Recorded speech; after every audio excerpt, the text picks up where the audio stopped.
آدم علیہ السلام کے ہاں جو بھی بیٹا پیدا ہوتا اس کے ساتھ بیٹی ضرور پیدا ہوتی، تو اس بچی کے ساتھ پیدا ہونے والا بچہ دوسرے بچے کے ساتھ پیدا ہونے والی بچی کے ساتھ شادی کرتا۔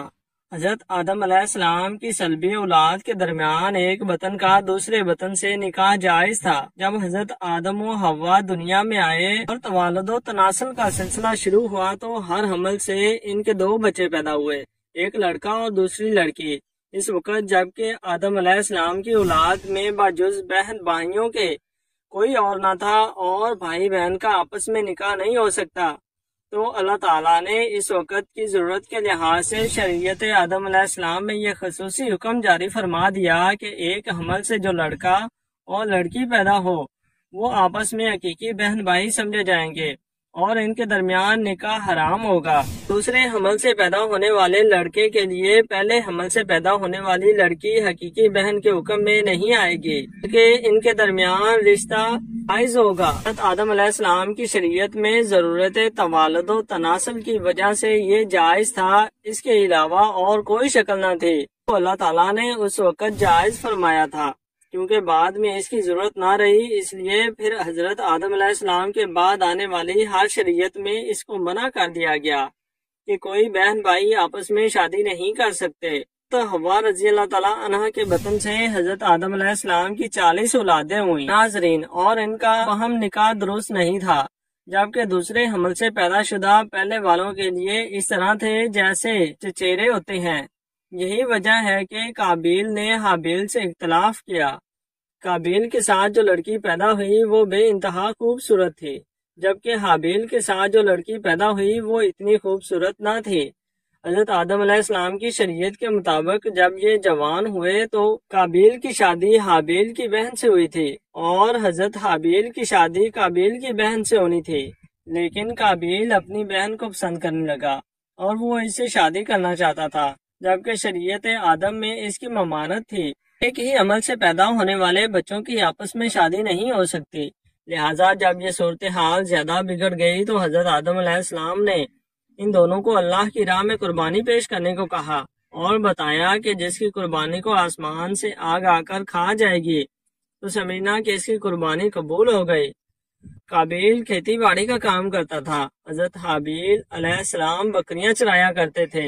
حضرت حابیل علیہ السلام نے اللہ کے سامنے ایک بکری کا بچہ پیش کیا اور قابیل نے ایک گٹھا لیا اور اس کو اللہ کی بارگاہ میں قربانی کے لیے رکھ دیا، چنانچہ حضرت حابیل کی قربانی قبول ہو گئی، جس پر حابیل علیہ السلام کہنے لگا کہ میرے والد صاحب نے میری قربانی قبول ہونے کے لیے دعا کی ہوگی، جس کی وجہ سے اللہ تعالیٰ نے میری قربانی قبول فرمائی۔ روایات میں آتا ہے کہ حضرت حابیل علیہ السلام قابیل سے زیادہ جوان اور بہادر تھے۔ قابیل نے اپنے بھائی کو کہا کہ اگر تم مجھے قتل بھی کرو گے تو تمہارا مقابلہ نہیں کروں گا، میں چاہتا ہوں کہ قیامت کے دن تو میرے گناہوں میں شمار ہو کر آئے۔ قابیل نے ایک دن غصے میں آ کر حضرت حابیل کو پتھر مار کر قتل کر دیا۔ حضرت حابیل کو قتل کرنے کے بعد قابیل بہت ہی دکھی اور پریشان رہنے لگا۔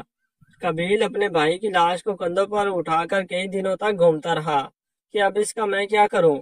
پھر اللہ تعالیٰ کے حکم سے 2 کوے آپس میں لڑنے لگے، ان میں سے ایک کوے نے دوسرے کو مار ڈالا۔ یہ سب کچھ قابیل دیکھ رہا تھا۔ کوے نے اپنے ساتھیوں کو کوے کو مار کر اس کو زمین میں دفن کر دیا۔ قابیل نے بھی کوے کو دیکھ کر اپنے بھائی کو زمین میں دفن کر دیا۔ اس کے بعد قابیل اپنی سگی بہن کو لے کر وہاں سے بھاگ نکلا۔ اس کی وجہ یہ تھی کہ شیطان قابیل کے پاس آ کر اس کے دل میں یہ ڈر ڈالتا تھا کہ تم اپنے بھائی کو قتل کیا ہے، اب تیرا باپ تجھ کو قتل کرے گا۔ اس ڈر کی وجہ سے قابیل وہاں سے اپنی بہن کو ساتھ لے کر بھاگ گیا۔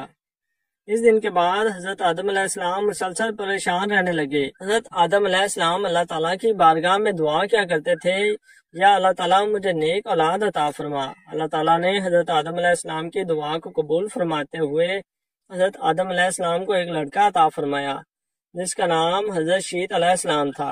حضرت شیت علیہ السلام جوان ہوئے تو حضرت آدم علیہ السلام نے اپنا جانشین شیش علیہ السلام کو مقرر کر دیا۔ ان کو حکم دیتے ہوئے کہا کہ اپنے بھائی قابیل سے ہمیشہ دور رہنا۔ حضرت آدم علیہ السلام کا وصال ہوا تو اللہ تعالیٰ کی طرف سے بے شمار فرشتے زمین پر نازل ہوئے۔ انہوں نے حضرت شیش علیہ السلام کو اپنے باپ کو دفن کرنے کا طریقہ بتایا۔ اس کے بعد بی بی حوا کا وصال بھی ہوا۔ اس کے بعد زنا کی شروعات ہوئی۔ اس کے بعد ایک وادی میں قابیل اور اس کی اولاد رہنے لگے۔ شیطان ایک آدمی کی شکل میں ان کے پاس آیا۔ شیطان نے ان لوگوں کو عیش و عشرت میں لگا دیا۔ شیطان نے ان کو ایسے ایسے کپڑے اور گانے بجانے کے طریقے سکھائے کہ وہ کبھی بھی ان کو بھول نہ سکے۔ انہوں نے ایک دن میلے کے لیے مقرر کیا جس پر وہ برہنہ عورتیں اور مرد اکٹھے شرکت کرتے۔ اس میلے پر طرح طرح کے گانے اور موسیقی کی آوازیں آتی تھیں۔ اس طرح جو شخص مومن تھے ان کو بھی یہ آوازیں سنائی دیتی تھیں۔ ایک دن ایک مومن کے دل میں خیال آیا کہ میں یہ سب کچھ قریب سے دیکھنا چاہتا ہوں۔ ایک دن وہ مومن اپنے ساتھیوں سے چوری وہاں سے نکلا اور قابیل کے لوگوں کے پاس گیا۔ اس نے دیکھا کہ قابیل کی اولاد بے حیائی اور فضول کاموں میں لگی ہوئی ہے۔ اس شخص نے وہاں جا کر دیکھا تو وہ عورتیں بہت ہی خوبصورت اور حسین تھیں۔ اس حوالے سے روایات میں آتا ہے کہ حضرت شیش اور اس کے ساتھی بہت ہی حسین و جمیل جوان تھے۔ ان کی نسبت ان کی عورتیں زیادہ پیاری نہ تھیں۔ قابیل کی اولاد میں لڑکی تو بہت ہی پیاری تھی لیکن ان کی نسبت مرد زیادہ حسین و جمیل نہ تھے۔ وہ شخص قابیل کی اولاد عورتوں سے بہت ہی متاثر ہوا۔ اس کے بعد وہ واپس آ گیا۔ اس نے مومنوں کو بھی ان کی عورتوں کے بارے میں بتایا۔ ان میں سے جو کمزور ایمان والے تھے وہ قابیل کی اولاد کی طرف ہجرت کرنے لگے۔ کافی حد تک مومن بھی قابیل کے فتنے میں شامل ہو گئے اور فضول کاموں میں شامل ہوتے جا رہے تھے۔ اس طرح وہ ایک دوسرے کی طرف مائل ہوتے گئے جہاں سے زنا جیسے کبیرہ گناہ کی ابتدا ہوئی۔ روایات میں آتا ہے کہ حضرت شیش علیہ السلام کے ساتھ رہنے والے ساتھیوں کی تعداد بہت ہی کم رہ گئی، جبکہ قابیل کا گروہ کافی مضبوط اور طاقتور ہو چکا تھا۔ وہ حضرت شیش اور ان کے ساتھیوں کو تنگ کرتے رہتے تھے، ان کو طرح طرح کی تکلیفیں دیا کرتے تھے۔ اگر دیکھا جائے تو زنا اس وقت ہی شروع ہو گیا تھا جب قابیل اپنی بہن کو لے کر وہاں سے بھاگ نکلا تھا۔ اس نے اپنی بہن کے ساتھ ہی اپنی اولاد کو جنم دیا۔